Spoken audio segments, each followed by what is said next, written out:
Ces appartements se voulaient haut de gamme. Ils devaient être livrés fin 2007. Après 9 ans de procédure juridique, les travaux pourraient reprendre début juillet. C'est un soulagement parce que c'est quand même un dossier qui traîne maintenant depuis presque une quinzaine d'années. Et en entrée de ville, avoir une friche urbaine, c'est toujours très compliqué à gérer. Rappel des faits, en 2004, 25 futurs propriétaires acquièrent sur plan des appartements de 68 mètres carrés pour la somme de 133 000 €. Mais les logements ne sont jamais achevés.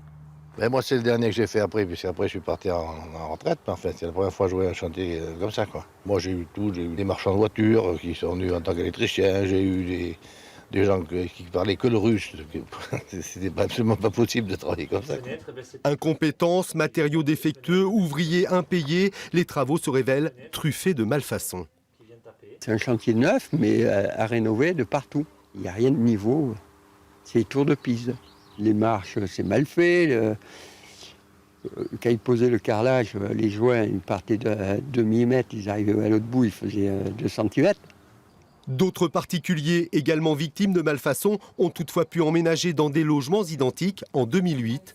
Une chance toute relative. Et fendu tout le long, le vide sanitaire a dû travailler, ça n'a pas dû être fait dans les normes, je pense. Eux aussi ont engagé des recours en justice, mais le promoteur SCI Langouge a été condamné en 2011, liquidé en 2017. Et c'est aujourd'hui l'assureur, le groupe français de caution, qui est en cause. On va dire qu'on est quand même chanceux par rapport à nos voisins de la deuxième partie de construction, oui, parce que nous pouvons l'habiter, mais bon, ça gâche la vie. Moi, j'avoue que j'ai pas été bien. À certains moments, vous êtes un peu dépressif. Le groupe français de caution doit achever le chantier depuis 4 ans. Il est sous le coup d'une astreinte de retard de plus de 200 000 €.